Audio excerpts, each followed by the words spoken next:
Ultras.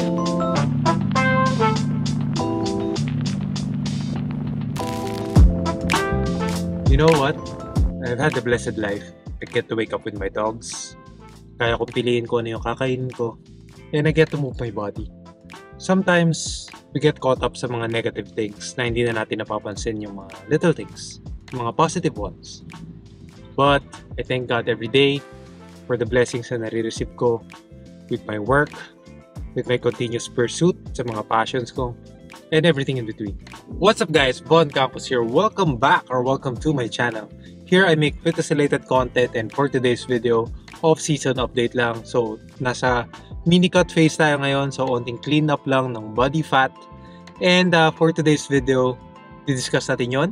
And also, I'll share some thoughts pagdating sa pagpursue ko ng one of my passions, which is content creation. Yeah.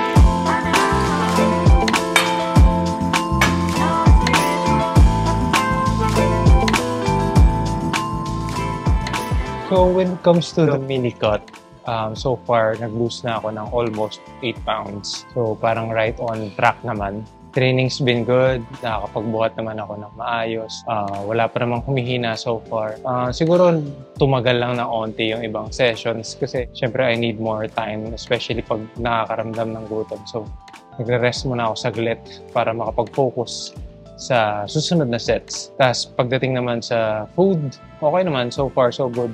May mga cravings, nagugutom, ganun. Pero syempre, parang if you've been doing this long enough, parang mas masasanay ka na sa ganong feeling. Tapos one thing that's been helping me pagka nagbubuhat is yung electrolytes ni Whale, yung Hydra. Tinry ko siya last week. Tapos napansin ko, malaki yung difference niya from sa mga electrolytes na ininom ko. So, uminom kasi ako sometimes ng Gatorade Zero and yung Sip Plus bago magbuhat. Ang electrolytes kasi nakakatulong siya with the pumps and sometimes mood na rin. Ewan ko, baka bro science ko lang yan. Pero mas ganado ka kasi mag-train pagka well-hydrated. So maybe yun yung explanation ko doon. Then yun, malaking tulong yun pagdating sa training quality. So I highly recommend yung Whale na Hydra kasi walang calories. Yung alam ko yung isa, yung fuel, may carbs. So kung kailangan nyo ng fast digesting carbs, if runner man kayo or gusto nyo lang ng carbs bago magbuhat, kung tatapat kayo kumain, yun yung inumin nyo. Kasi may electrolyte siya plus some carbs. So yun yung update pagdating sa mini cut so far and sa training. And speaking of training, kailangan ko ng buhat kasi medyo tight na yung oras.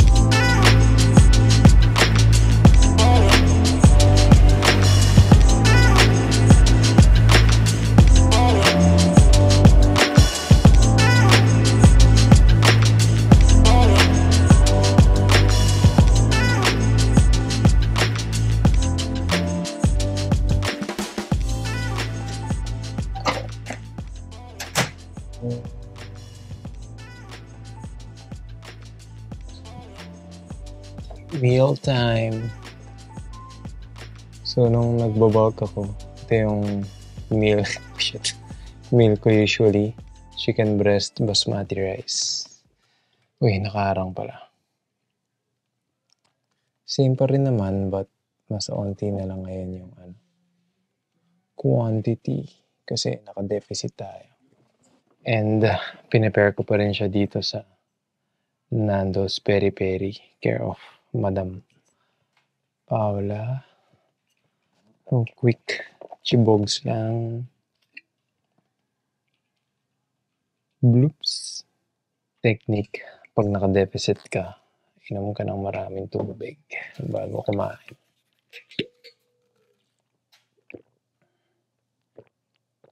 Panoorin nga natin yung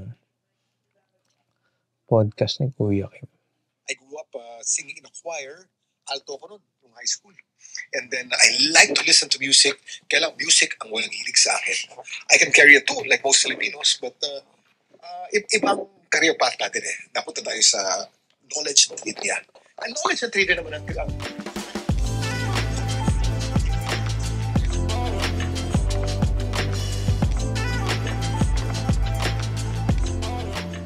earlier, nabanggit ko yung blessing na I get to do this.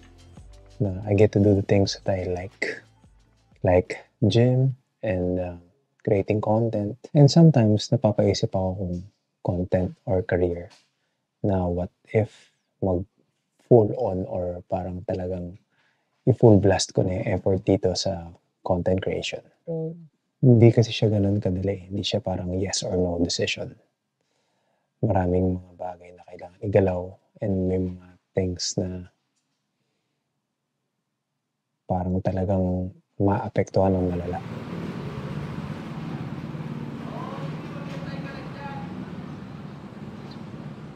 Alam mo, minsan parang gusto ko na din talaga mag-all-in sa content. Especially pag nakakatanggap ako ng mga good messages sa mga tao na, Bon, ganda ng video mo. Underrated quality, ganyan. Pero yun nga, hindi siya ganun kadali eh. Lalo na ngayon na parang ang dami ko ng responsibilities. Hindi naman siya yung tipong parang, sige, kalimutan ko na lahat. Mag-gym na lang ako. Gawa na lang ako ng mga videos. Kahit na gusto ko, minsan, parang talaga, sa kasi yun sa mga pangarap ko talaga eh. Pero, yun, parang doon ako nag-wrestle sa mga thoughts na yan pagdating sa content creation. So far, wala pa naman parang talagang quit everything and focus na lang sa content moment. Pero maraming mga times na iniisip ko talaga eh, na kung paano yung diskarte ko. Kasi before, nakakapag-collab ako sa mga tao. Pero ngayon, parang wala na talagang time. Grateful pa rin naman ako kasi nagagawa ko yung mga bagay na gusto ko. Nakakapag-gym ako, nakagawa ko ng weekly videos, nakagawa ko ng mga shorts, ganyan. And parang sa other aspects naman ng life ko talagang nag-grow din. Although hindi lang dito sa content creation, hindi lang dun sa part na talaga isa sa mga pinapangarap ko. But okay lang kasi nag-grow pa rin naman. Nag-grow talaga. Ayun. Sorry. Nag-grow talaga in general sa pangkabuuan. Siguro maliit na part lang yung content creation na medyo stagnant. Nag-grow unti-unti.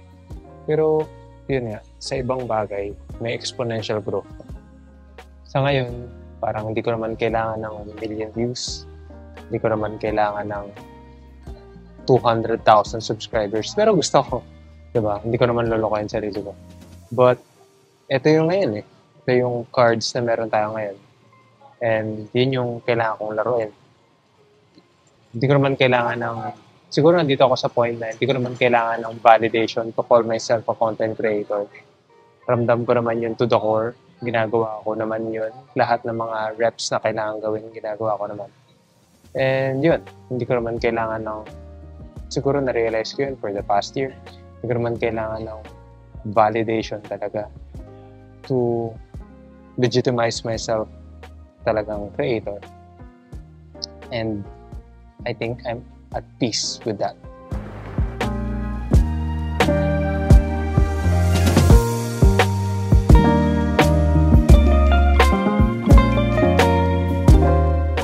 Anak, bukas na lang ulit tayo maglokohan. Ay nako, yan. Kasi mahilig ka mag-boots. Ngayon, tatanggalin mo. Hirap-hirap. Ay, great success!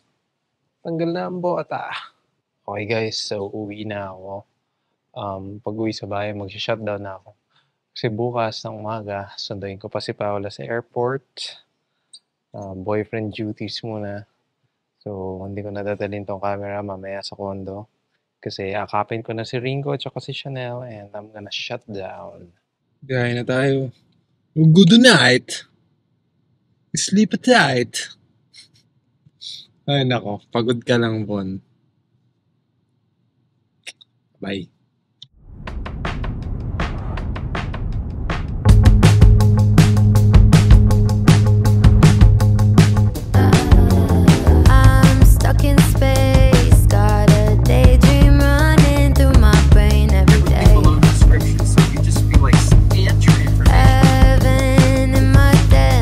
Worlds abort. dami mo. Ay! Naka-video pala. I-mute mo na lang. Ang ina, babe, sobrang hapdi nung dito ko. Bakit? Sunburn. Pangit ko na. Running Maru. I like it the way I move. I like it the way I move. I like it the way I do. Okay, so kahapon, ang sinundo ko si Paula. Hindi na ako nakapag-film the whole day kasi nasa office ako. And nag-train din ako nung umaga. So medyo hectic, but yun, tapos na. And it's currently the weekend, the next day. And ayun, siguro yun lang yung video ko for this week. End ko na dito. So yung sinabi ko dun sa gitna, yun lang naman yung parang gusto kong i-share na siguro pag may pinagdadaanan din kayo, same thing. Yun na, parang laruin mo lang yung current situation. Don't rush things. Basta ang importante, nagagawa mo pa rin siya. So, yun lang. I'm gonna end the video right here. See you again next time. Again, this is Von Campos reminding you to follow your passion, pare. Kahit na 0.1% progress ang everyday, okay lang kasi it will all add up someday. See you on the next one. I'm out.